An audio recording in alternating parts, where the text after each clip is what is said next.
Hello students. पहले मुझे अपने आप को इंट्रोड्यूस करने दो। मेरा नाम है खुशी अग्रवाला एंड मैंने सीएस अभी रिसेंटली क्लियर किया था। अच्छा, तो आपको लगेगा कि मैम ने अभी या दीदी ने जो भी आपको बोलना है अभी सीएस क्लियर किया एंड दीदी आ गई क्लास कराने यूट्यूब पे। ऐसा नहीं है। थोड़ा सा अपने बारे में बता देती हूँ। थोड़ा शॉक लगेगा आपको बट है मेरी स्टोरी थोड़ी सी। I have been teaching over like 10 years now. Actually, ever since I was 16, I started teaching. I started teaching students of different classes. And फिर ग्रेजुअली होते गया जब मैंने सीएस चालू किया तो actually I started teaching class 11 12 accounts business studies economics. And धीरे धीरे होते होते मैंने सीएमए का इंटर के स्टूडेंट्स को पढ़ाया लॉ। सीएमए फाउंडेशन के स्टूडेंट्स को पढ़ाया जिन्होंने क्लियर किया है। एंड सीए फाउंडेशन को भी मैंने पढ़ाया है। सीए फाउंडेशन के स्टूडेंट्स को भी मैंने पढ़ाया है अपने लोकेलिटी में। इवन जब मैं सीएस का एग्जाम दे रही थी तब खुद मैं सीएस प्रोफेशनल में थी, तब मेरी स्टूडेंट सीएस एग्जीक्यूटिव में थी। आप बिलीव नहीं करोगे, हम दोनों सेम ही मेरे मेरे लोकेलिटी में एग्जाम नहीं होती है, मुझे दूसरे सिटी जाना पड़ता है एग्जाम देने के लिए। हम दोनों सेम पीजी में रहे थे। She was with me in the same PG and she was my student. Obviously उसने पूरा क्लास मुझसे नहीं लिया था, उसने बहुत सारे क्लासेस अलग अलग रेस्पेक्टेड टीचर जिनको मैं भी बहुत अपना गुरु मानती हूँ उनसे उन्होंने उसने लिया था। एंड मुझसे वो रिवीजन क्लासेस करी थी एंड मुझसे कुछ कुछ सब्जेक्ट्स उसने पढ़ा था। ठीक है। और बाकी सब्जेक्ट्स का रिवीजन किया था। तो ऐसा कुछ मेरा है सीन। तो आई am just not like a newbie कि सीएस खत्म होते ही मैं आ गई हूँ यूट्यूब में वीडियोस बनाने। फर्स्ट ये मेरा एक मुझे एक इंट्रोडक्शन देना था क्योंकि मुझे आप लोगों के साथ गलत नहीं करना है। और अगर मैं अपना इंट्रोडक्शन दूं तो मैंने मेरा सीएस का ऑलमोस्ट हमारे जो मैंने मेरा 2017 वाला सिलेबस था। हमारे ऑलमोस्ट एग्जीक्यूटिव में 8 पेपर, प्रोफेशनल में 9 पेपर, एग्जीक्यूटिव में ऑलमोस्ट लाइक 8 पेपर थे टोटल और प्रोफेशनल में 9 पेपर्स, तो मिला के 17 पेपर्स होते हैं। मैंने टोटल इसके एग्जीक्यूटिव में मैंने एक क्लास लिया था, एक क्लास बाय किया था कंपनी लॉ का लेक्चर मैंने खरीदा था। प्रोफेशनल में मैंने एडवांस टैक्स खरीदा था, एडवांस टैक्स खरीदा था। और मैंने आपका एडवांस टैक्स लिया था। और ये ओपन बुक जो अपना था, ये अपना ओपन बुक जो था, क्या नाम था उस पेपर का, ILP, insolvency law and practice. अब बहुत बच्चे बोलेंगे कि मैम ने ओपन बुक क्यों लिया।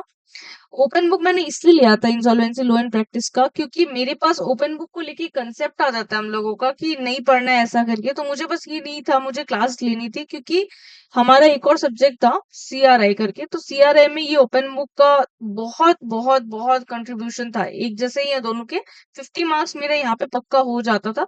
तो मुझे ऐसा लगा कि ये क्लास लेने से बेटर है ये वाला लो, ताकि ओपन बुक का भी हो जाए और ये भी हो जाए। हाँ, ये 2 पेपर इधर और मैंने एक और इधर लिया था, सीएमए का पेपर मैंने लिया था क्योंकि आप बिलीव नहीं करोगे हमारे एग्जाम्स थे दिसंबर में एंड मैंने सीएमए का क्लास, मेरे पास टाइम नहीं था क्योंकि मैं सेल्फ स्टडी स्टूडेंट हूँ।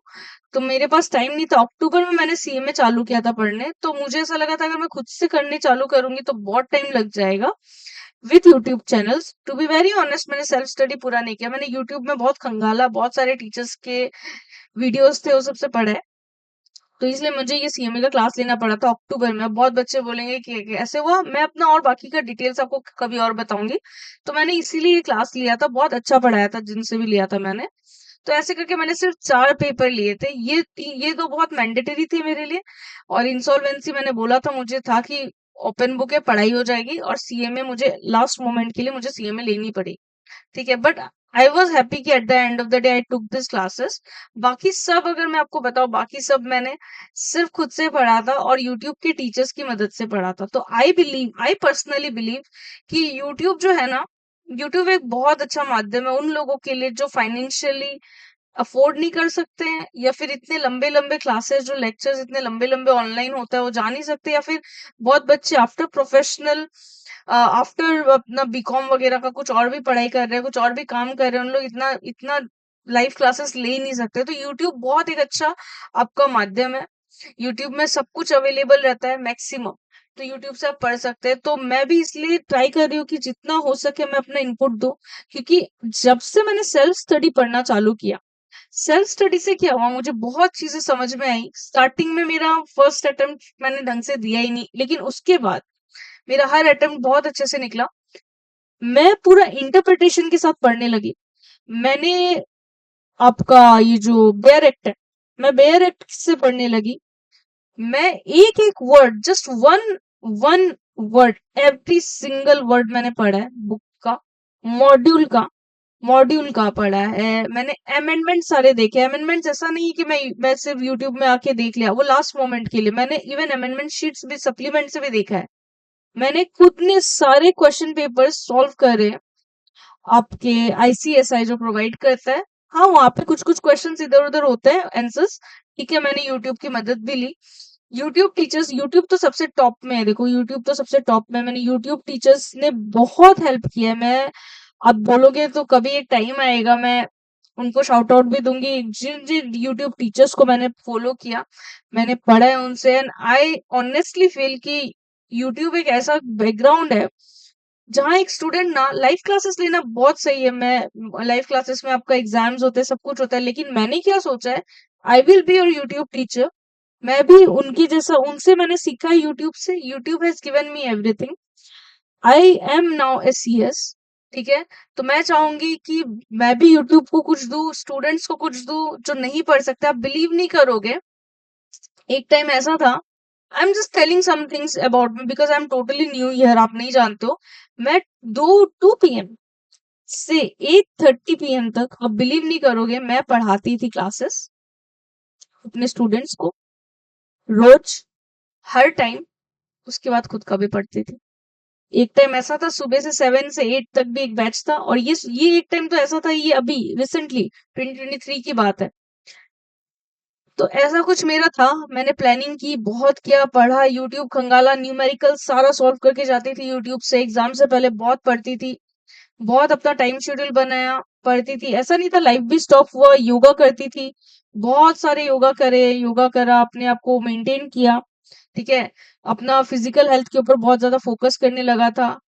एंड ऑनेस्टली यूट्यूब टीचर्स को मैं शाउट आउट जरूर दूंगी कि they were like the backbone. जब जब से कोविड आया तब से मेरा खुद का सीएस क्लियर होना चालू हो गया था बस।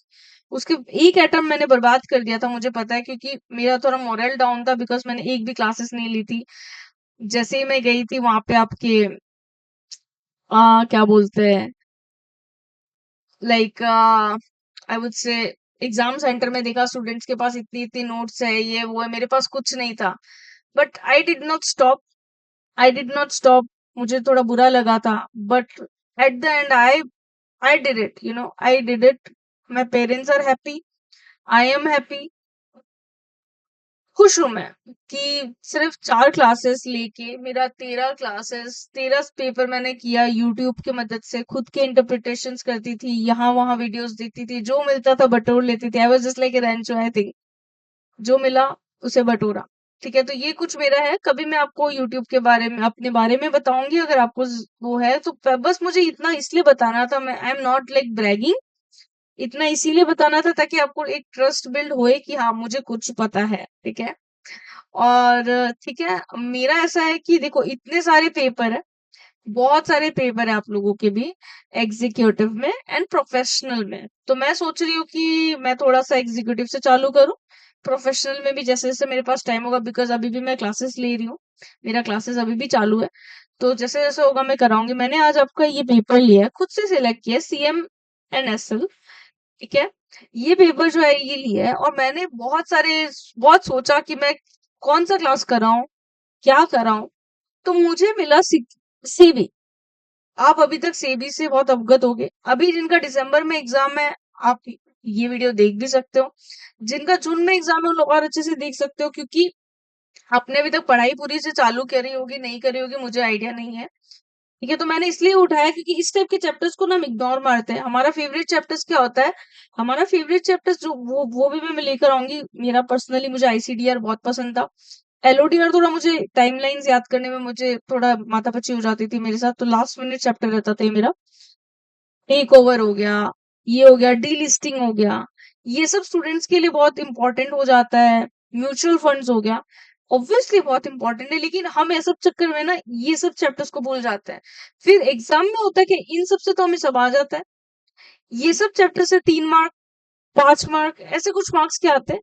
तो हमारा दिमाग इसमें आ जाता है कि हम एक सम तो करके ही नहीं है, एक आंसर तो करके ही नहीं है। तो इसलिए मैंने सोचा कि जहां स्टूडेंट्स खुद से सेल्फ स्टडी नहीं करना चाहेंगे एग्जाम से पहले, या फिर कभी बीच में जब बोर हुए कि हाँ वो सब टेक ओवर वगैरह बहुत पढ़ लिया, क्योंकि टेक ओवर वगैरह आपने बहुत पढ़ते हैं, सब बच्चे पढ़ते हैं, सबको पता है टेक ओवर वगैरह कोई छोड़ के नहीं जाता है, ये सब कुछ चैप्टर्स है आप सब करके जाते हो। एंड मैं बोलूंगी हर चैप्टर पढ़ के जाओ, हर चैप्टर कंप्लीट करके जाओ, क्योंकि वो 3 घंटे के टाइम पे ना ये जो 3 मार्क का जो चैप्टर है ना ये भी आपका दिमाग खाएगा। बट ऑब्वियसली मेरा दिमाग में ये रहेगा, मैं आपको ये बोलूंगी आईसीडीआर हो गया, एलओडीआर हो गया, और भी जो आपके चैप्टर्स है, जो मेन चैप्टर्स है वो आप एकदम एकदम तोड़ के जाओ। क्योंकि यू नेवर नो, इंस्टीट्यूट कभी कभी 23 मार्क के दे देता है, 15 मार्क के दे देता है एक एक इंपॉर्टेंट चैप्टर्स से, यू नेवर नो, ठीक है। और इंस्टीट्यूट क्या देगा क्या नहीं देगा, मैं पहले बोलती हूँ, मैंने आज तक कभी सिलेक्टिव स्टडी नहीं करी कि इससे आएगा, लास्ट टाइम इससे आया था, ये सब नहीं। मुझे जो जो आता था मैंने किया। और लास्ट में मैं फिर ये सब क्रीम चैप्टर्स जो हम बोलते हैं, ये क्रीम चैप्टर्स में पढ़ के जाती थी। क्योंकि मेरा था कि कहीं से भी मुझे अगर main by chance take over से कुछ नहीं आया तो मैं यहाँ से लिखूंगी। और ये सब चैप्टर्स में क्या है ना, थोड़ा सा आप अपना मसाला ऐड कर सकते हो। ऑब्वियसली इंस्टीट्यूट का पेपर पैटर्न सबको पता है कि आपको इतना मसाला नहीं करना है, आपको पॉइंट टू पॉइंट लिखना है। और मेरा ये रहेगा कि चाहे मैंने कितना भी हो क्लासेस लिया हो जो भी हो, मैंने at the end of the day module का बहुत सहारा लिया। Module is king, module updated कम रहता है, वो भी एक फैक्टर है, I am not denying that. But जो भी बोलो, मॉड्यूल इज मॉड्यूल, ठीक है। इंस्टीट्यूट इज आवर किंग, ठीक है। हम इंस्टीट्यूट के बच्चे हैं, हमें इंस्टीट्यूट को फुल रेस्पेक्ट देनी है। तो इतना सा मेरा एक बात था, आप स्किप कर सकते हो ये वाली पार्ट। मुझे कोई भी मेरा डिसरेस्पेक्ट नहीं होगा अगर आप इसको स्किप करोगे। तो देखो हमारा चैप्टर का नाम क्या है, इजी सा चैप्टर है ये। हम मैं चालू करी भगवान का नाम लेके। Securities and exchange board of India, ये क्या है? Securities and exchange board of India क्या है? सबको पता है, इसको हम लोग इन शॉर्ट में बोलते हैं सेबी। ये SEBI is the regulator of everything. Market में जो भी हो रहा है, मार्केट जब मैं बोलती हूँ financial and capital markets, money market, जो भी हो रहा है सब रेगुलेट कौन करता है? सेबी करता है। तो आप जब ये चैप्टर पढ़ रहे हो ना, आप अपने आप को सीएस समझो कि आपको काम, आपका बातचीत हो रहा है किससे? सीएस, आप सीएस हो, आपका बातचीत डायरेक्ट सेबी से आप लिंक हो रहे हो, ठीक है। अपने आप को प्रैक्टिकली बिठाओ इस पूरे सिनेरियो में, ठीक है। इतना टाइम भी नहीं है आप लोगों के पास, ठीक है, मुझे पता है। इसमें हमारा की कंसेप्ट है सेबी। सेट, जो आप प्यार से बोलते हैं इसका, बहुत बच्चे सेट सेट पढ़ के चले जाते हैं, उनको पता ही नहीं होता सिक्योरिटीज एंड अपीलेट ट्रिब्यूनल होता है, ठीक है। हम इंटरव्यूज में हमें माथापच्ची हो जाती है कि अरे सेट क्या था, सेट क्या था, ठीक है। फिर अलग अलग एडजुडिकेशंस के बारे में पढ़ेंगे, सेटलमेंट, रिकवरी, ऑफेंस क्या क्या है, पेनल्टीज क्या क्या है, इन्वेस्टिगेशन, कोर्स प्लेटफॉर्म, गाइडेंस के बारे में, नो एक्शन लेटर्स क्या होता है, इंपरेटिव लेटर्स क्या होता है, ये सब के बारे में पढ़ेंगे, ठीक है। लर्निंग ऑब्जेक्टिव्स पता है हमें, ऑब्जेक्टिव्स पढ़ने, चलो हम सब आगे बढ़ते जाते हैं। मैं आपका टाइम जाया नहीं करूंगी, बट मेरा है कि मैं पूरा आपको वर्ड टू वर्ड सब पढ़ाऊंगी। आपको थोड़ा लेक्चर लंबा लगेगा क्योंकि मैं बोल रही हूँ कि अभी तक मैंने शायद 15-20 मिनट तो बोल ही लिया मेरे बारे में, जो कि जरूरी था। नेक्स्ट वीडियोस में मैं नहीं बोलूंगी, क्योंकि दैट इज इम्पोर्टेंट, लोगों को पता होना चाहिए कि आपको कौन पढ़ाने आ रहा है, ठीक है। यूट्यूब में बहुत बढ़िया बढ़िया टीचर्स है, बढ़िया बढ़िया गुरुज है, जिनको मैंने भी फॉलो किया, नो डाउट। मैं बस एक जरा से एक जरिया बनना चाह रही हूँ कि जो बच्चे कहीं अफोर्ड नहीं कर पाते, ये कुछ कुछ चैप्टर्स अवेलेबल नहीं होते हैं, तो वो आए, आराम से सीखे। और मेरी भी कुछ गलती होगी तो आप मुझे आराम से कमेंट सेक्शन में वो करो, करेक्ट करो। I am not someone who don't take criticism well, I take criticism well, I have always taken criticism well, because मैंने लिटरली सीए में और सीएस स्टूडेंट्स को पढ़ाया है। So I know how to take criticism. I was also sometimes on the wrong side. Okay. अब आ जाओ, regulatory framework है ये। सेबी, सेबी आया कब था सब स्टूडेंट्स को पता रहता है, 1992 में ये एक्ट बन गया था, सेबी लागू हो गया था। सेबी का इनफॉर्मल गाइडेंस स्कीम जो आया था 2003 में आया था। इंट्रोडक्शन पार्ट पढ़ते हैं।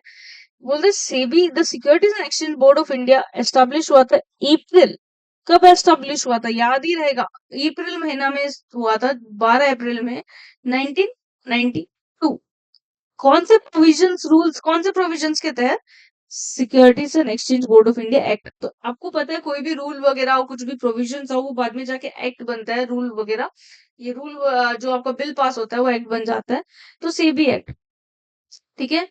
ये क्या था? फर्स्ट आपका स्टैट्यूटरी बॉडी था। स्टैट्यूटरी बॉडी मतलब government regulatory body that the government of India ने सेटअप किया था पास द रिफॉर्म्स ऑफ 1991। आपने कभी भी छोटे में क्लास में सुना होगा 1991 में न्यू इकोनॉमिक क्या हुआ था? न्यू इकोनॉमिक पॉलिसी रिफॉर्म्स हुए थे, ठीक है। न्यू इकोनॉमिक पॉलिसी रिफॉर्म्स हुए थे। तो उस रिफॉर्म्स के तहत गवर्नमेंट ऑफ इंडिया जो उस टाइम में जो गवर्नमेंट थी, रिफॉर्म्स हुआ था, उन्होंने ये सेबी को लाया था, उन्होंने सेबी का भी यहाँ में आह्वान किया था। अब सेबी है क्या? देखो, तो सेबी कर क्या सकता है, सेबी के पास क्या क्या पावर्स है आपकी, सेबी के पास यहाँ में कुछ क्रक्स में दिया हुआ है। It can specify the matters to be disclosed and the standards of देखो पहले इतना पढ़ो। It can specify the matters to be disclose, जो भी मैटर्स डिस्क्लोज करना है, जो भी मैटर्स मैटर्स आपको बताने हैं, आपका matters matters to be disclosed, जो डिस्क्लोज करना है, डिस्क्लोज का मतलब जो आपको बताना है, छिपा के नहीं रखना है, ठीक है। Disclose and the standards of disclosure required for the protection of investors. और सिर्फ अब कैसे होगा मैटर्स डिस्क्लोज, कैसे होगा? कुछ स्टैंडर्ड्स होंगे। स्टैंडर्ड्स अगर हम बोले तो प्रोसीजर्स होगा, स्टैंडर्ड्स का मतलब कुछ प्रोसीजर्स, किस ढंग से होगा, ऐसे आप मुंह उठा के नहीं जा सकते, है ना। तो क्या क्या स्टैंडर्ड्स फॉलो करने होंगे, वो सब है। और क्यों ये बना था? इन्वेस्टर्स को प्रोटेक्ट करने के लिए, क्योंकि आज के जमाने में सबको पता है आईपीओ आता है, लोग शेयर्स खरीदते हैं। मुझे बहुत अच्छे से पता है सीए स्टूडेंट्स तो बहुत जल्दी ये सब शेयर्स एंड आईपीओ वगैरह में लग जाते हैं, क्योंकि हमारा काम ही है, हम बहुत जल्दी अट्रैक्ट होते हैं, अच्छी बात है। तो इन्वेस्टर्स के साथ चीटिंग नहीं हो, इन शॉर्ट इन्वेस्टर्स के इश्यूज देखने के लिए इन्होंने ये चालू किया है। फिर है the SEBI can issue directions to all intermediaries. Intermediaries आपका एक चैप्टर है, जब आपने पढ़ा है banker, broker, investment banker, research analyst, ठीक है। उन लोगों को ये डायरेक्ट करते हैं and other person associated with the market. जो भी है, जो भी आपके सिक्योरिटीज मार्केट से कनेक्टेड है, सिक्योरिटीज मार्केट से जो कनेक्टेड है, जो इसमें काम करते हैं, जो इसमें आपका इंटरमीडियरीज है, जो इन्वेस्टर्स एंड मार्केट के बीच में जो लिंक प्रोवाइड करता है, ठीक है, in the interest of investors और of orderly development of securities market. तो इसका क्या मतलब है? जो लोग भी जो लोग भी सिक्योरिटीज मार्केट में डील करते हैं, जो लोग भी सिक्योरिटीज मार्केट में आपका डीलिंग करते हैं, उन लोग के लिए, सिक्योरिटीज मार्केट में जो लोग डीलिंग करते हैं उन लोगों को डायरेक्शंस देते हैं। प्लस में लोग क्या करते हैं, जो लोग भी डायरेक्टली इन्वॉल्व है उन लोग, या फिर जो लोग सिक्योरिटीज मार्केट को ही बेटर करना चाहते हैं। तो सेबी सिर्फ सिर्फ और सिर्फ इंटरमीडियरीज पे नहीं आता है, इंटरमीडियरीज पे भारी नहीं आता है, उन लोगों को डायरेक्शंस नहीं देता है, बल्कि every person involve one way or the other in the development of market. Market का डेवलपमेंट में जो भी आया हुआ है ना, जो भी इंसान, जो भी व्यक्ति आया हुआ है, सबको इस सेबी के तहत डायरेक्शंस आ जाते हैं। डायरेक्ट आपको सेबी के तहत रहते हुए करना है। और सीएस का काम क्या है? सीएस का काम है कि सारे मार्केट का जो भी नए नए रेगुलेशंस आते हैं, रूल्स आते हैं, वो फॉलो किया जाए, ठीक है, ताकि उनकी कंपनी, जिस कंपनी में आप सीएस हो, कंपनी अच्छे से चले। फिर क्या है? It can conduct inquiries. कोई भी इंक्वायरी आती है, इंक्वायरी कंडक्ट करो। इंक्वायरी आएगी, ऑडिट कर सकती है, सीएस भी ऑडिट करता है। अब आप मत सोचना, जो audit and inspection of all concern and adjudicate offences under the act. कोई इंक्वायरी है, इंक्वायरी आ रही है, इंक्वायरी कर सकती है। अगर सेबी को लगा, कोई सपोज किसी ने कंप्लेन किया कि इस कंपनी में फलाना सिक्योरिटीज मार्केट ने या फलाना रिसर्च एनालिस्ट कोई कुछ गड़बड़ कर रहा है, ठीक है, तो it can what it can do, it can inquire. और कभी कभी आपने एक वर्ड सुना होगा, suo motu inquiry. Suo motu मतलब खुद से भी करती है, ठीक है। ऑडिट कर सकती है, it can audit as well. Audit मतलब ये जाके पूरा चेक कर सकते, सारा डिटेल निकाल सकती है, ऑडिट हो गया। It can even inspect all concern and जो भी है, जिन लोग जो भी सिक्योरिटीज मार्केट से कंसर्न है, जो भी इंसान है, इन्वेस्टर्स हो, इंटरमीडियरीज हो, इवन सेबी का चेयरमैन भी हो, ठीक है, ये सबसे ये लोग इंस्पेक्ट कर सकते हैं। एंड फिर अगर दे आर फाउंड गिल्टी, इन लोग ऑफेंस भी एडजुडिकेट कर सकते हैं। इन लोग बता सकते हैं कि आप भाई आपका ऑफेंस, आपने ये ऑफेंस किया है, ऑफेंस को चेक कर सकते हैं। और ऑफेंस जब आपका प्रूव हो जाता है तो क्या होता है, पेनल्टी आप पे लागू हो जाती है, हैवी पेनल्टीज होती है, ठीक है। तो ये है, इट कैन स्पेसिफाई क्या क्या मैटर्स डिस्क्लोज करना है, वो आता है। मैटर्स कैसे डिस्क्लोज करना है, स्टैंडर्ड्स बताते हैं ये, ठीक है, वो आता है। क्यों, इन्वेस्टर्स को प्रोटेक्ट करने के लिए। सेकंड पॉइंट, सेबी ये कर सकता है, it can issue directions to सारा इंटरमीडियरीज को कि आपको कैसे काम करना है, जो डायरेक्टली इन्वॉल्व है मार्केट से, इन्वेस्टर्स की भलाई के लिए, and जो इनडायरेक्टली भी जो मार्केट को ही बेटर करने में जो लगे हुए हैं, उन लोग को भी सेबी ही डायरेक्ट करता है कि आपको फलाना काम करना है, ऐसा करना है, लॉज लिखे हुए हैं। Third point, it can inquire, inquire में आप ये भी मान लो सुओ मोटो इंक्वायरी भी कर सकती है सेबी, जब सेबी को डाउट हो। इट कैन ऑडिट, जाके ऑडिट कर सकती है। It can also inspect your books of accounts and everything, आपका क्या भी धंधा चल रहा है। और फिर ये ऑफेंसेस देख सकती है, और अगर ऑफेंसेस आ गया तो आपको पेनल्टी भी आपके ऊपर लगा सकती है, ठीक है। यहाँ बहुत डीप है, ये सब सिर्फ इतने में खत्म नहीं हो जाता है, बहुत डेप्थ है। तो आई होप आपको इतना तो क्लियर हो गया होगा। ऑब्वियसली कोई बच्चा बोलेगा कि ये सब तो मैम हम खुद ही पढ़ लेंगे, ठीक है पढ़ लेंगे, कोई बात नहीं, क्योंकि मुझे ऐसा लगता है जब मैंने पढ़ा था, मैंने जितना ज्यादा सुना था ना यूट्यूब में, उतना मुझे ज्यादा मेरे को रिकॉल होने में दिक्कत नहीं हुई थी। Just give me a minute.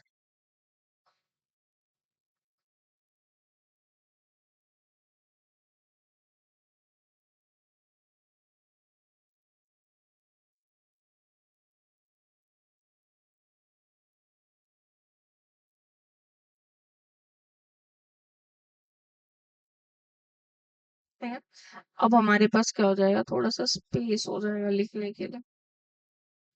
अब आ जाओ। Since it is it's establishment in 1990, since it's establishment in 1992, a lot of initiatives भी लिया गया है। देखो बहुत सारे इनिशिएटिव्स लिए गए हैं इनको, इसको प्रोटेक्ट करने के लिए, सिक्योरिटीज मार्केट को थोड़ा बेटर बनाने के लिए बहुत सारे और भी एक्स्ट्रा मेजर्स लिए गए हैं, ताकि सिक्योरिटीज, अभी आप देखो हर दिन कुछ ना कुछ आता ही रहता है मार्केट को बेटर बनाने के लिए, ठीक है। I been to protect the interest of investors, SEBI under the SEBI Act has been empowered to frame subordinate legislation। नई नई आप legislation बना सकते हो, एक legislation बन चुका है जो law बन चुका है, उसके आप और भी नीचे उसके और भी subordinates बना सकते हो। And to investigate wrongdoing, obviously में हमने भी पढ़ा था, इन्वेस्टिगेट कर सकते हैं। और क्या कर सकते हैं, पेनल्टीज, जो मैंने बोला ऑफेंस अगर प्रूव होगा, penalties and conduct a search and scissor.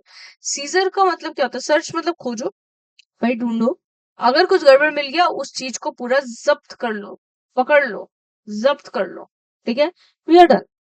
In short, it has been given necessary autonomy. Autonomy का मतलब, सब देखो बच्चे ना छोटे छोटे चीजों के बारे में नहीं पता होता, उनको ऑटोनॉमी मतलब फ्रीडम होता है, ठीक है। An authority to regulate and develop, जो ऑर्डरली सिक्योरिटीज मार्केट जैसे चलना चाहिए वैसे चलाओ। अब आ गया हमारा सेक्शन, जो बच्चे बोलते हैं कि सेक्शन से हमें डर लगता है, कुछ डर नहीं है। डर क्या है, डर हमारे मन में है, ठीक है। डर is in our brains and heart. As per section 1 of the act, पहला section, this act may be called the, may be, make, may and shall, कौन बच्चा बताएगा मुझे यहाँ पे, जो भी वीडियो देख रहा है, सीएस स्टूडेंट्स के लिए लॉ पढ़ते वक्त मे एंड शेल का बहुत बड़ा, आपने जो ग्रामर की जिसकी सबकी लगी पड़ी रहती है कि ग्रामर कैसे करना है, ग्रामर, यहाँ मे मतलब कर भी सकते हैं नहीं भी कर सकते हैं। मुझे याद है हमारा एक पेपर था, उसमें मे करके आ गया था।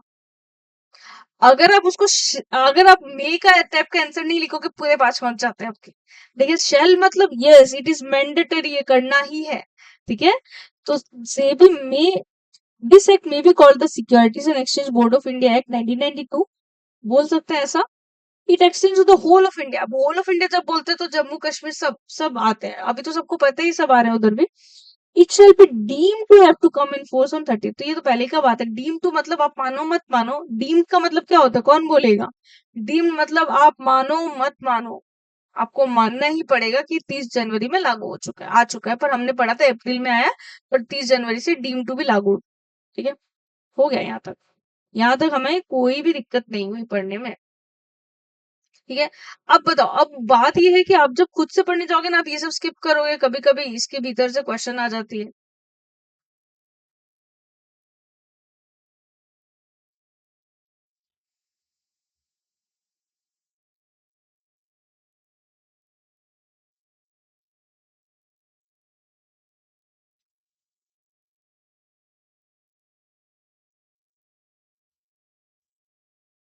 अरे ये तो हैंग मार गया।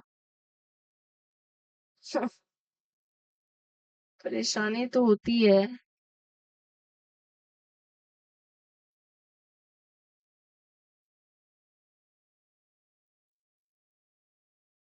कुछ भी आप जब कुछ अच्छा करने जाओ ना, जिंदगी आपको बहुत कुछ देती है और आपसे बहुत कुछ लेती भी है। ठीक है, बट हम भी कम थोड़े हैं। अब आ जाओ। अब ऑब्जेक्टिव्स में आओ, बहुत इजी है। फर्स्ट ऑब्जेक्टिव तो यही है, to protect the interest of investors in securities. Securities या सिक्योरिटीज मार्केट आप लिख सकते हो पूरा। ठीक है। इंटरेस्ट इन्वेस्टर्स को प्रोटेक्ट करना है हम लोगों को, जो लोग पैसे इन्वेस्ट करें उनके साथ गफला नहीं होना चाहिए। Promote the development. अब प्रोटेक्शन, डेवलपमेंट, आप ऐसे याद रखोगे, protection development. To regulate the securities market, regulation अब आप ऐसे याद रखो, प्रोटेक्शन। प्रोटेक्शन किसको करेगा? इन्वेस्टर्स को प्रोटेक्ट करना है। डेवलप किसको करेगा? मार्केट को डेवलप करेगा। एंड टू रेगुलेट, किसको रेगुलेट करेगा? Securities market. And for matters connected therewith an incidental thereto. इसका मतलब ये है, जो भी आसपास सिक्योरिटीज मार्केट से रिलेटेड जो भी मैटर्स होंगे, जो भी कहानियां होंगी, सबको, जो भी उससे इंसिडेंटल है उसके आसपास जो भी भटक रहा है, सबको ये लोग रेगुलेट करेंगे। बस यही मतलब है, इतना माथापच्ची का है ही नहीं। अब सेबी एक्ट क्या बोलता है? एस्टेब्लिशमेंट दिया हुआ है। सेक्शन 3, सेक्शन 1 हम पढ़ा था कि वो लिखा था कि सेबी एक्ट, आप मानो मान लो कि ये सेबी एक्ट ये मे बी वाला provides that there shall be a board. अब सेबी के लिए क्या होना पड़ेगा? एक बोर्ड होना पड़ेगा, by the name securities and exchange board of India, SEBI. एक बोर्ड होनी पड़ेगी। देखो, कोई भी चीज के लिए बोर्ड चाहिए। एस्टैब्लिश्ड एज, एक बॉडी कॉर्पोरेट होनी पड़ेगी। बॉडी कॉर्पोरेट होनी पड़ेगी उन लोगों को। ठीक है। और क्या हो सकता है उन लोग? परपीचुअल सक्सेशन होना पड़ेगा। परपीचुअल सक्सेशन मतलब it will never and, it will never and. आप रहो मत रहो, परपीचुअल सक्सेशन का मतलब कौन बताएगा? हैं? आप रहो मत रहो, ये तो रहेगा ही। सेबी रहेगा ही। हम रहे, हम चले गए, हमें जो भी हो गया, कोई मतलब नहीं है। आप रहो मत रहो, सेबी रहेगा। यानी कॉमन सील, इसका कॉमन सील का कहानी ये भी है कि आजकल कॉमन सील इतना जरूरी नहीं है, बट यहाँ में लिखा है तो ठीक है। एंड बोले तो हम लिख देंगे एग्जाम में। ठीक है। With power to acquire, power क्या क्या चीज का? एक्विजिशन का, किसी चीज को एक्वायर करना, एक्वायर करके होल्ड करना। And dispose of property both movable and immovable. अब ये कौन सी प्रॉपर्टी की बात कर रही है? अगर गवर्नमेंट को कुछ सर्च एंड सीजर के टाइम में कुछ मिला, स्पेशली कन्फिस्केशन के टाइम में कुछ मिला, कन्फिस्केशन जब्त कर लेते हैं, उसके टाइम पे जो भी प्रॉपर्टी है, उस प्रॉपर्टी को इन लोग एक्वायर कर सकते हैं, होल्ड करके रखते हैं। इन जरूरत पड़ी तो डिस्पोज ऑफ भी कर दो। अगर ड्यूरेबल गुड्स है तो आप डिस्पोज ऑफ भी कर सकते हो, या फिर इन लोग अपने नाम पे भी कुछ प्रॉपर्टी को ऐसा कर सकते हैं। ठीक है। हो गया। It has the power to contract and shall by the said name sue or be sued। मतलब ये लोग खुद से कॉन्ट्रैक्ट में भी आ सकते हैं, बोर्ड मेंबर्स लोग से भी खुद से कॉन्ट्रैक्ट भी कर सकते हैं। कॉन्ट्रैक्ट करने का उनको राइट दिया गया है। अब कॉन्ट्रैक्ट में आप नहीं बोल सकते अरे हम तो सेबी है, हमें कौन सू करेगा। नहीं, आपको भी सू किया जा सकता है और आप खुद भी सूड हो सकते हो। मतलब आप खुद भी किसी के ऊपर कंप्लेन फाइल कर सकते हो, कोई आपके ऊपर भी कंप्लेन फाइल करने के लिए पूरा पूरा लायबल है। ठीक है, एलिजिबल है, सॉरी एलिजिबल है। The head office of the board shall be at Mumbai. तो पता है ये सबको बात, सेबी का हेड ऑफिस मेन मुंबई में।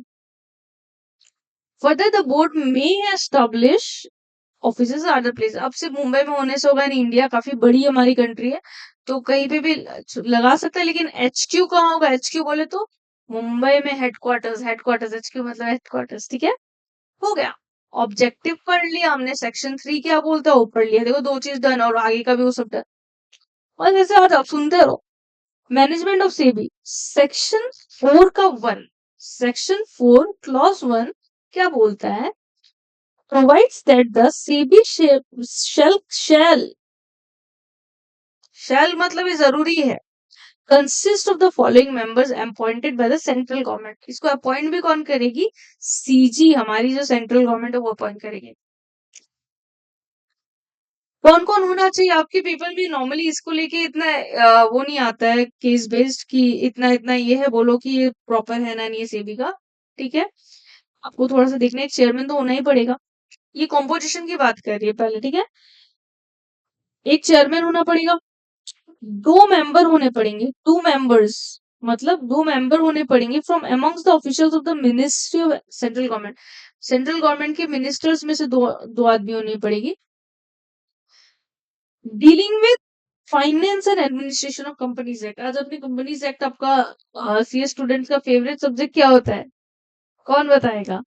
हाँ, कंपनीज एक्ट। ये हमारी दाल रोटी होती है, मेन मेन दाल रोटी यहीं से आती है, मेन मेन की बात कर रही हूँ, ठीक है? जिनको फाइनेंस का नॉलेज है and administration of companies act इनको पता है, ठीक है? 2 मिनिस्टर्स होंगे जो फाइनेंस वगैरह एंड आपका जो इन फेमस कंपनीज एक्ट है, हम सबका, आपका क्या, हम सबका हो गया। 1 member from amongst the officials of the RBI. एक इंसान कहाँ से होगा? एक मेंबर आरबीआई से होगा, क्योंकि फाइनेंस की बातें हैं, सेबी में बहुत पैसे वैसे की बातें रहती है, एक मेंबर तो होना ही पड़ेगा आरबीआई की तरफ से। 5 other members of whom at least, और आ गया 5 मेंबर, एटलीस्ट 3 shall be, 5 में से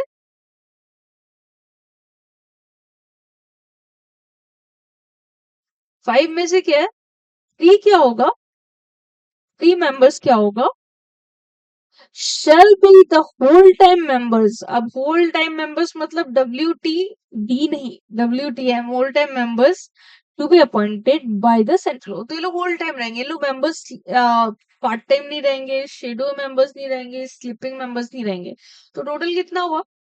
चेयरमैन, तो आपका मिनिस्ट्री ऑफ सेंट्रल गवर्नमेंट जो फाइनेंस वगैरह में और कंपनीज एक्ट की नॉलेज, एक आरबीआई का अपना मेंबर, एंड आपका 5 और मेंबर जिसमें से ही 3 ऑल टाइम रहेंगे, ठीक है? 5 अपना ही मेंबर, तो टोटल हो गए 5, 2, 3, 4, 5, 9। इसमें से आपका ये वाले, इसमें से 5, इस 5 में से 3 मेंबर, 9 में से 3 मत करना, ऐसे पढ़ने से आपको एकदम वर्ट लग जाएगी, ठीक है? जो होल टाइम रहेंगे और उनको तो सीजी ही अपॉइंट करेगी, ठीक है? तो ये था कॉम्पोजिशन का ब्यौरा।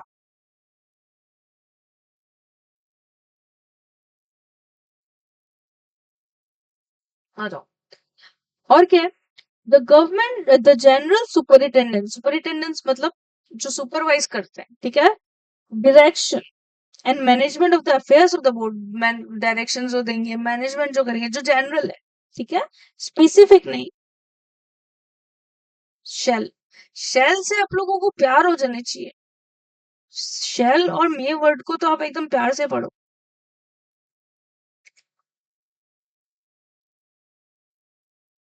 Waste in the board of members, किसके पास वेस्ट करेगा? वेस्ट मतलब कौन देखेगा? कौन देखेगा आपका? ये बोर्ड ऑफ मेंबर्स देखेंगे, ठीक है? Shall vest in the board of members which may exercise all powers and do all action things. जो भी उनको करना है सब सारे, ये सब किसके हाथों में रहेंगे? बस आपको ये पॉइंट में याद रखना है, बोर्ड मेंबर्स के हाथों में सुपरविजन, सुपरविजन, डायरेक्शन, मैनेजमेंट, सब काम बोर्ड मेंबर्स के हाथों में रहेगा। मैंने पढ़ा दिया, आपने सुन लिया, आप लोगों को याद रहेगा। द चेयरमैन शेल, एक और शेल आ गया, देखो देखो बच्चों, एकदम डरो मत, ठीक है? मैं एग्जाम का अपना अपना लाइफ का बताती हूँ। डर सबको है, मुझे भी था, पता है, बहुत डर था, हमेशा से ही डर लगी थी। लेकिन आप इसको एक नॉर्मल एग्जाम जैसा ट्रीट करो, एकदम ऐसा दिमाग में मत बैठा ओ माय गॉड ये सीएस है, oh my god CS exam है, oh my god, oh my, नहीं। नॉर्मल बिहेव करो, नॉर्मल एग्जाम जैसा ट्रीट नहीं करना है, लेकिन अपने मन में रखो ठीक है एक एग्जाम ही है, I will clear it. The chairman shall have all powers of general. Main power किसका रहेगा? जनरल चेयरमैन के पास रहेगा। And directions of the affairs of the board and may also exercise all powers. तो ठीक है, main powers general कौन रहेगा? Chairman तो अपना मेन होता है, सबको पता है। तो बोर्ड मेंबर्स के पास पावर रहेगा और साथ में चेयरमैन के पास सारे पावर्स रहेंगे। Done. The chairman and other members shall be the person. अब इन लोग होने कौन पड़ेंगे? Person of ability. इन लोग एबल होने पड़ेंगे, इन लोग में इंटीग्रिटी होनी पड़ेगी, इन लोग में वैल्यूज होनी पड़ेगी, ठीक है। And standing who have shown capacity, जिन्होंने ऑलरेडी कैपेसिटी दिखा दी कि yes we are capable in dealing with problems relating to securities market. तो आप हर किसी को ऐसे नहीं ला सकते जिन्होंने ऑलरेडी अपनी कैपेबिलिटी प्रूव करी है कि yes we can be the problem solvers of securities market, जिन्होंने ऑलरेडी ये सब करा है और है स्पेशल नॉलेज और एक्सपीरियंस। अब हम लोग को पता है स्पेशल नॉलेज और एक्सपीरियंस किसमें होना पड़ता है, कौन बता देगा मुझे? मुझे वैसा लगता है बहुत बच्चे पढ़ के आए हुए रहते हैं, ठीक है। आप रेस्पेक्टिव अच्छे अच्छे टीचर्स के पास ऑलरेडी क्लास लेते हो, है ना? तो पता ही होगा। बोलो तो क्या क्या होता है? बस रिपीट करते जाओ यार। हो गया ये चैप्टर पूरा मेरे हाथ में है। मैं और ले लूंगी आप लोगों का ये टेक ओवर वगैरह का कोर्स का चैप्टर क्लासेस भी ले लूंगी, मुझे कोई दिक्कत नहीं। लॉ, फाइनेंस, ठीक है, इको, अकाउंट्स। अब देख रहे हो सर, कॉमर्स हो गया ये सब। लॉ तो कह रहा है अपना लॉ, एडमिनिस्ट्रेशन कहीं पे भी, और ये नहीं आता discipline which in the opinion of the central government useful होगा बोर्ड में। तो आप हर कोई नहीं हो सकते। क्या तो आपने आपको एबल होना पड़ेगा, आपको इंटीग्रेशन आपका होना पड़ेगा, और आपको दिखाना पड़ेगा, प्रूफ करना होगा कि you have solve problems in the past, ठीक है। और और मतलब और मीन्स ये और वाला और नहीं, ये और you should have perfect knowledge in this all fields, like जो भी नॉर्मल फील्ड्स होते हैं फिनेंस के, उसमें आपको अव्वल होना पड़ेगा, या फिर जो भी गवर्नमेंट को उस टाइम में लगता है। तो ये भी हो गया।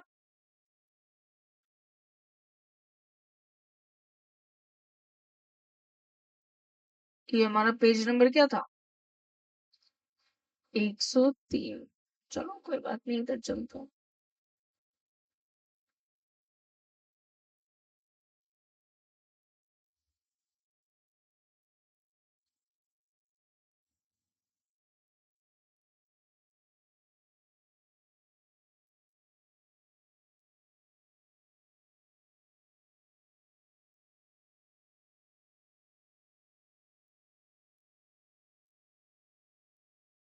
आप ना जो टाइम थोड़ा वेस्ट हो जाता है ना इधर ये करने के चक्कर में, काइंडली आप उस टाइम को ना यूटिलाइज करो। आप मेरा ये थोड़ा पोर्शन, आप मतलब आगे बढ़ जाया करो। आप वीडियो को ना थोड़ा पॉज करके मत रखो, आप ये सब देखते मत रहो। आप लोग अपना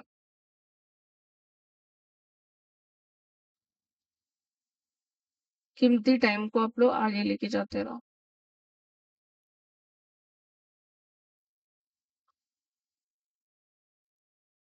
अब आ जाओ फंक्शंस में। मेन काम जो है हमारा फंक्शंस। फंक्शंस देखो बहुत ही इजी है। सेक्शन 11 बोलता है functions of the SEBI. Section 11, section 11 का ये बुक में जो दिया है वही पढ़ेंगे। टू रेगुलेट और प्रोहिबिट, देखो ये लोग क्या कर सकते हैं पावर। आपको प्रोस्पेक्टस कुछ भी आएगा, प्रोस्पेक्टस सबको पता है जब भी एक नई कंपनी आती है या कंपनी आईपीओ लेके आती है या फर्दर पब्लिक ऑफर लेकर आती है कुछ भी, तो प्रोस्पेक्टस ये लोग ही पहले चेक करते हैं। इशू कर सकते हैं या प्रोहिबिट कर देंगे लोग, या ऑफर डॉक्यूमेंट लोग ला सकते हैं। एडवर्टाइजिंग और soliciting money for issue of securities, security से रिलेटेड जो भी है, ऑफर प्रोस्पेक्टस आया, ऑफर डॉक्यूमेंट आया, या फिर आपका मनी सॉलिसिटेशन मतलब सॉलिसिटेशन बोलो या सॉलिसिटिंग यहाँ में लिखा हुआ है। इसका मतलब ये है कि पैसे की जो हेर फेर होती है सिक्योरिटीज के टाइम में, वही लोग रेगुलेट करेंगे या प्रोहिबिट कर देंगे। आपको प्रोस्पेक्टस लाने से ही मना कर दिया जाएगा। ये हो गया। फिर 11 AA बताता है to regulate collective investment schemes, ऐसा करके आपका एक चैप्टर भी है, ये आप उसमें पढ़ोगे। फिर 11B power to issue directions, जो भी डायरेक्शंस हमने पढ़ा, डायरेक्शंस देना, और डायरेक्शंस अगर होगा अच्छा से अपने फॉलो किया तो ठीक है, और फिर पेनल्टी लेवी करना। अब देखो मैं एक बात बताऊंगी, लेवी एंड इम्पोज दोनों डिफरेंट है। लेवी का मतलब आपके ऊपर पेनल्टी लग जाती है, यहाँ यहाँ पेनल्टी है। इम्पोज मतलब जब आपके पास आपके ऊपर सच में पेनल्टी लग गई, अब आपको पेनल्टी भरना होगा। लेवी मतलब कौन से पेनल्टी लोग ला सकते हैं। 11 सी, ऑब्वियसली इन्वेस्टिगेट, इन्वेस्टिगेशन कर सकते हैं। ये सारे पावर्स आपने अभी तक सब पढ़ के, देखो डायरेक्शन, पेनल्टी, इन्वेस्टिगेशन, फर्स्ट वाला तो कुछ दिया ही नहीं है यहाँ पे, ठीक है। फिर 11 D, cease and desist proceedings. Cease and desist proceedings मतलब क्या होता है, कोई भी कोर्ट का कुछ भी चल रही है, कोई भी कोर्ट की भी बात नहीं, कोई भी इन्वेस्टिगेशन वगैरह, कोई भी प्रोसीडिंग्स वगैरह चल रही है, तो इन लोग क्या करते हैं, सीज, क्या तो उसको खत्म कर दो, या तो उसको रोक दो, और पूरा ही खत्म कर दो। तो सीज एंड डिसीज मतलब वो खत्म हो जाएगा। तो इनके पास पावर है कोई भी प्रोसीडिंग्स को कैंसिल करना, सीज कर देना, खत्म कर देना। तो पहला पावर फंक्शंस ऑफ सेबी दिया हुआ है 11 में, ठीक है। उसमें लिखा हुआ है आप रेगुलेट कर सकते हैं, लोग प्रोहिबिट कर सकते हैं, प्रोस्पेक्टस की इशू चल रही है, कुछ भी ये सब, एडवर्टाइजमेंट, कोई मतलब मैं ये बताती हूँ, कोई भी एडवर्टाइजमेंट अगर आपने चालू की है जिसमें इश्यू ऑफ सिक्योरिटी जैसे दिखा रहा है कि हाउ कैन यू सॉलिसिट, देखो advertisement is soliciting money for issue of securities. तो कोई भी डॉक्यूमेंट आ रहा हो, फॉर डॉक्यूमेंट जिस जो इनको सही नहीं लग रहा है, प्रोहिबिट कर सकते हैं, इशू भी करवा सकते हैं, प्रोस्पेक्टस को प्रोहिबिट भी कर सकते हैं, इशू भी करवा सकते हैं। और कोई ऐसा एडवर्टाइजमेंट आपने छाप दिया जिसमें मनी सॉलिसिटिंग के बारे में कुछ है, ऐसा लोगों को फील हो सकता है, लोग ऐसे इंस्पायर हो सकते हैं, उसको हटा सकते हैं। पहला ये हो गया। कलेक्टिव इन्वेस्टमेंट स्कीम हम लोग पढ़ेंगे चैप्टर में है वो। फिर डायरेक्शंस इशू कर सकते हैं, पेनल्टी इम्पोज कर सकते हैं, गया। इन्वेस्टिगेट कर सकते हैं मैटर्स, और जो भी प्रोसीडिंग्स चल रही है उस प्रोसीडिंग्स को कैंसिल कर सकते हैं, ठीक है। उस प्रोसीडिंग्स को लोग क्या कर सकते हैं, सीज एंड डिसीज कर सकते हैं, वापस ला सकते हैं, खत्म कर सकते हैं, ठीक है।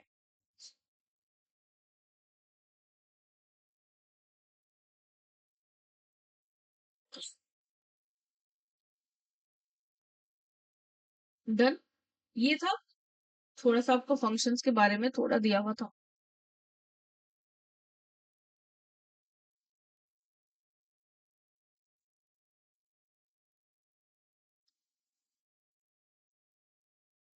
अब आ जाओ फंक्शंस ऑफ सेबी, वही है, regulation of the securities market, protection of investors, promote the development, मैंने पढ़ा था, प्रोटेक्शन,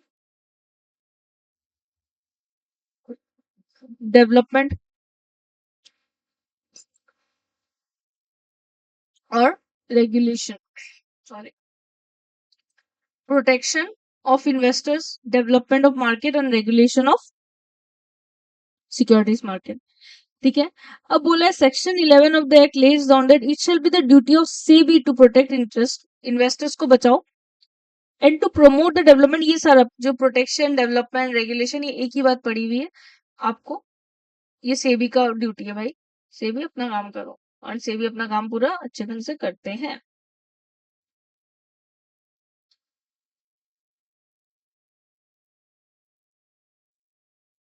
ये क्या इतनी डिफिकल्ट हो जाती है? नहीं, I have been teaching with this, ठीक है।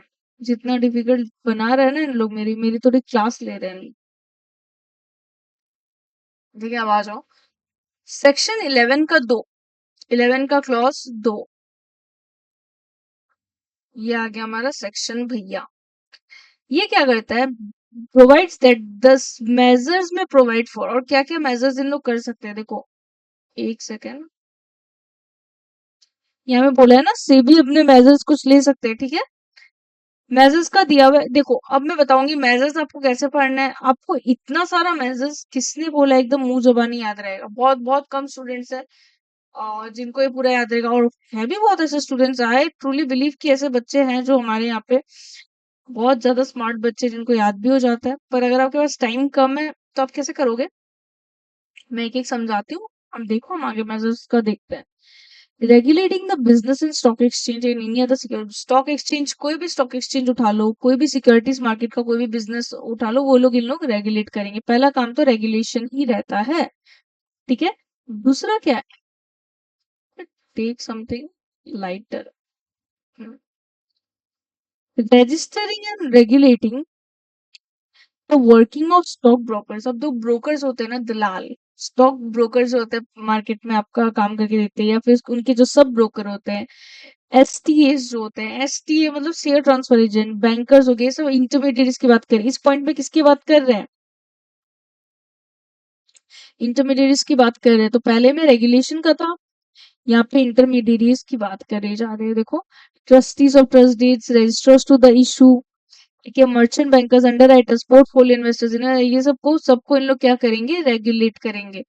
Who may be associated with, तो ये हमने पहले भी पढ़ा था। इन सबको इन लोग देखते हैं, तो ये इंटरमीडिएट्स को इन लोग रेगुलेशन करेंगे। देखो, आपको ऐसे याद रखना है, रेगुलेशन ऑफ द, सारा स्टॉक एक्सचेंज को रेगुलेट करेंगे, सारा स्टॉक एक्सचेंज को रेगुलेट करेंगे, और कोई भी एसएम है, सिक्योरिटीज मार्केट है, पहला पॉइंट हो गया।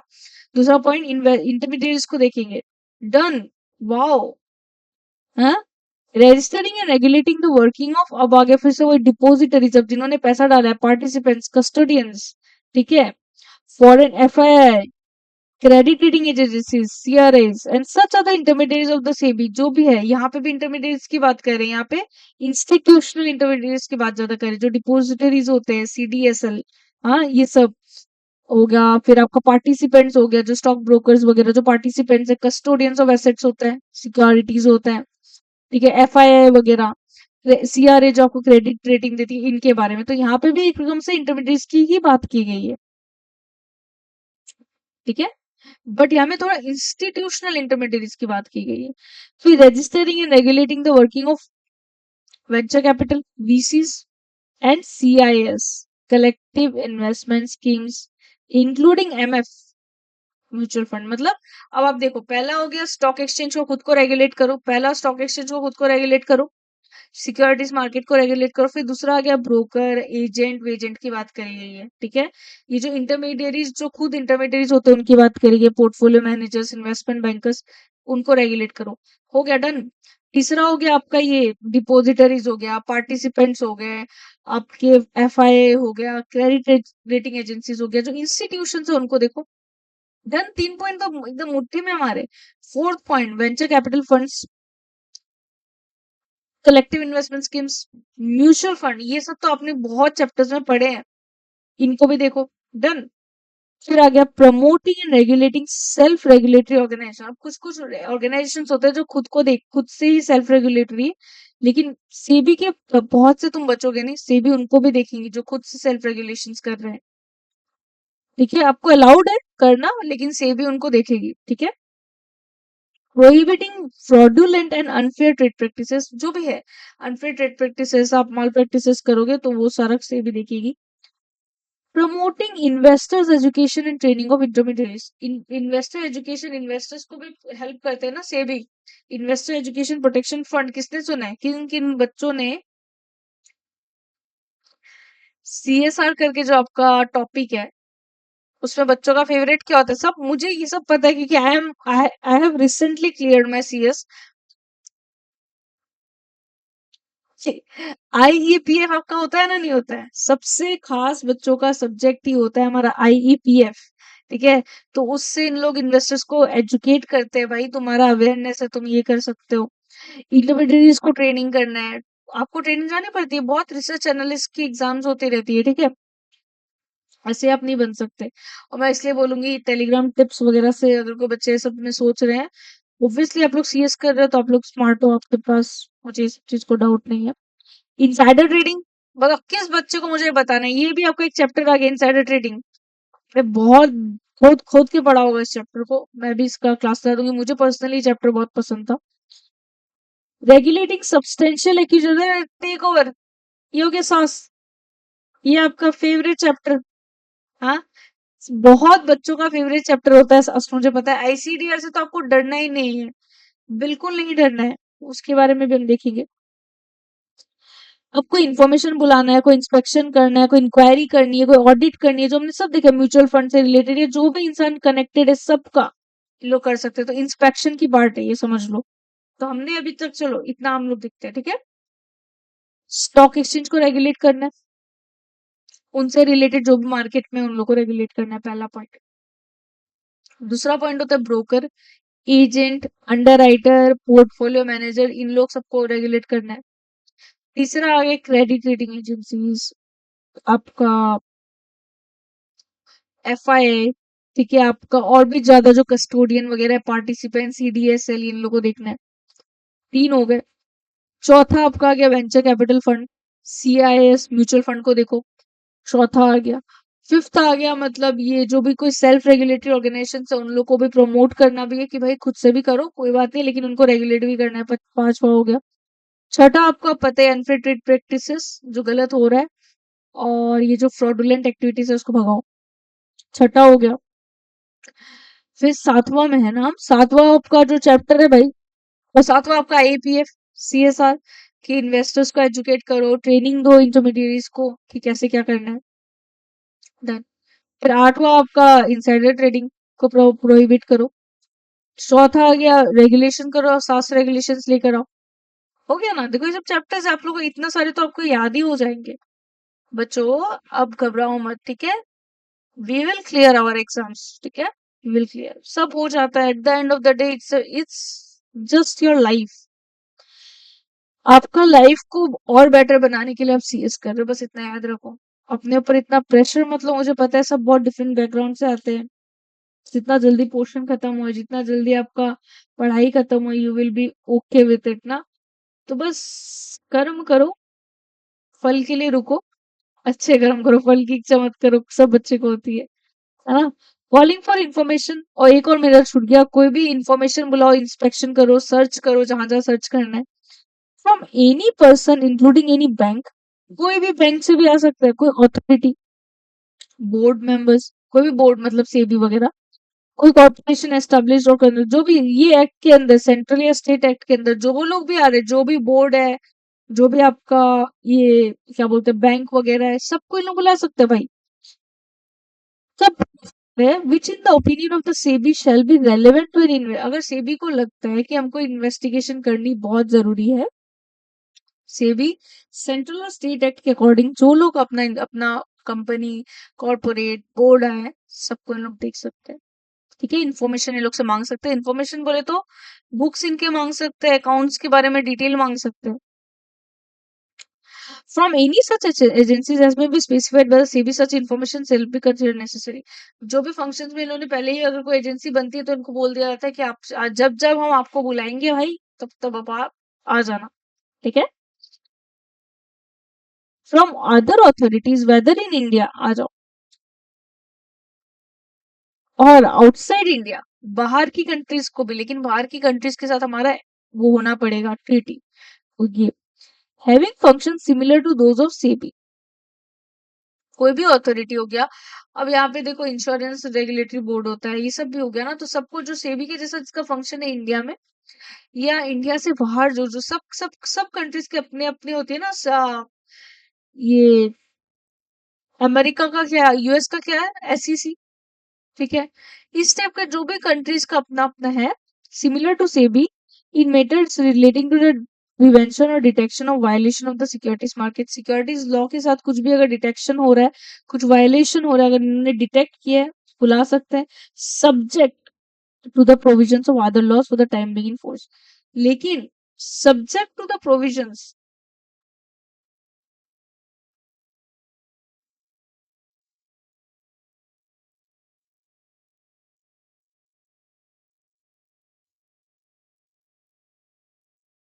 अदर लॉज का मतलब क्या है,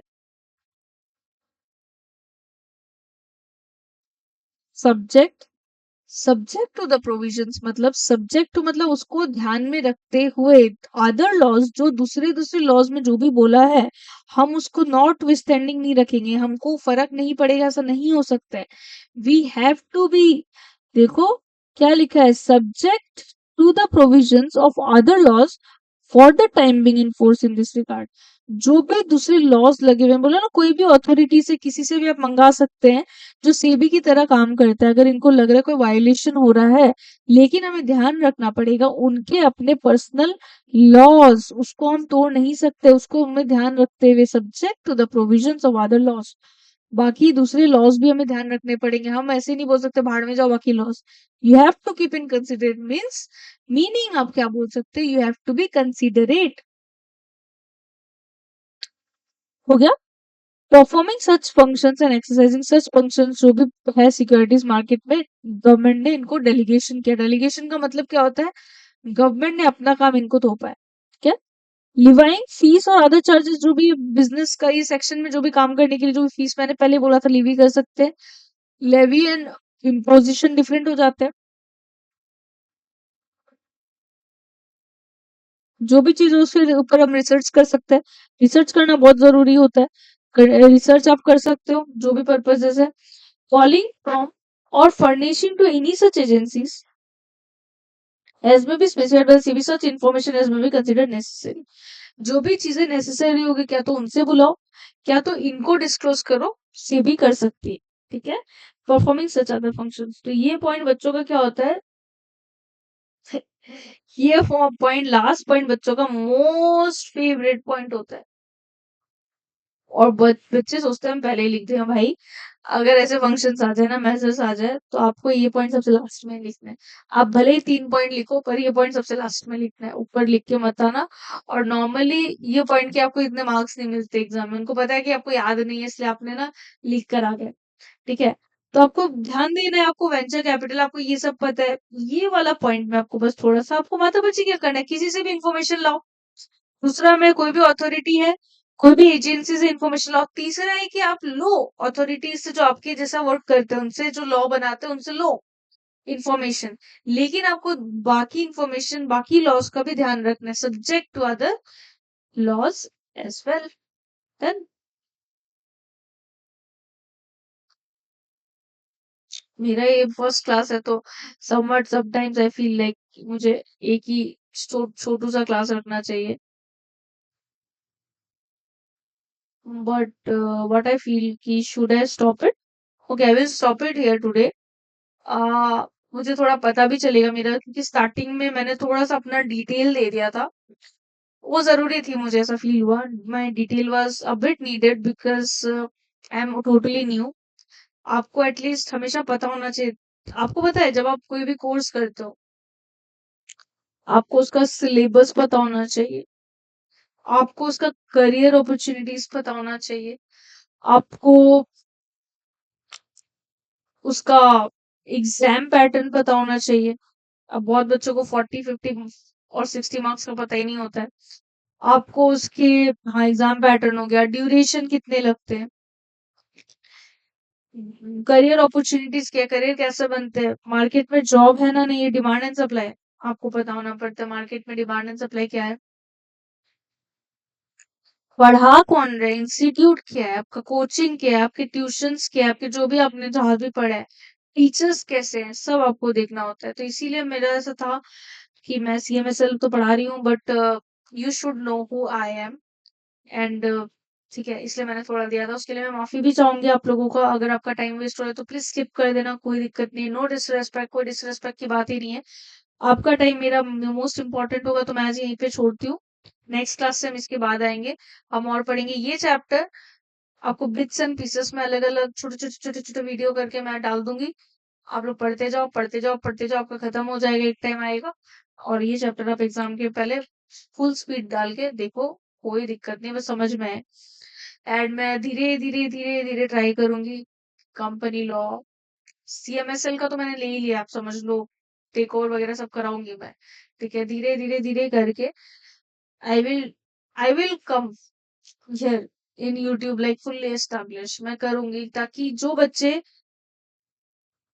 अफोर्ड नहीं कर पाते हैं, शर्म की बात नहीं है, ठीक है, मेरी स्टोरी छोड़ो, अफोर्ड नहीं कर पाते हैं, जो बच्चे टाइम नहीं दे पाते लाइव क्लासेस को और इतना नहीं देख पाते हैं उन लोग, जो बच्चे मतलब इतना पढ़ने के बाद भी सेल्फ स्टडी कर रहे हैं ऐसे ही, हाँ, उनको मिल जाएगा। जो बच्चे ट्यूशंस ले रहे हैं, लेकिन इन सब चैप्टर्स को इतना वेट नहीं दिया जाता है, तो आपको इन सब चैप्टर्स को पढ़ना है तो उनके लिए है। तो ठीक है, I am always available, right? Like मुझे अपनी बहन मानो, गलती अगर हुई है आज कुछ बताने में तो मुझे प्लीज कमेंट में बताना।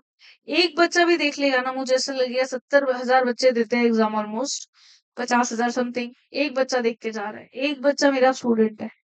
ठीक है, यूट्यूब से पढ़ के, लेकिन एक मेरा स्टूडेंट वहां में जा रहा है, ऑनलाइन का एक स्टूडेंट जा रहा है। ठीक है, मुझे ध्यान रहेगा। सो थैंक यू, मैं आऊंगी, मैं क्लासेस भी लूंगी, and if we gather a good audience, good number of students, I promise, I promise I will take your test as well.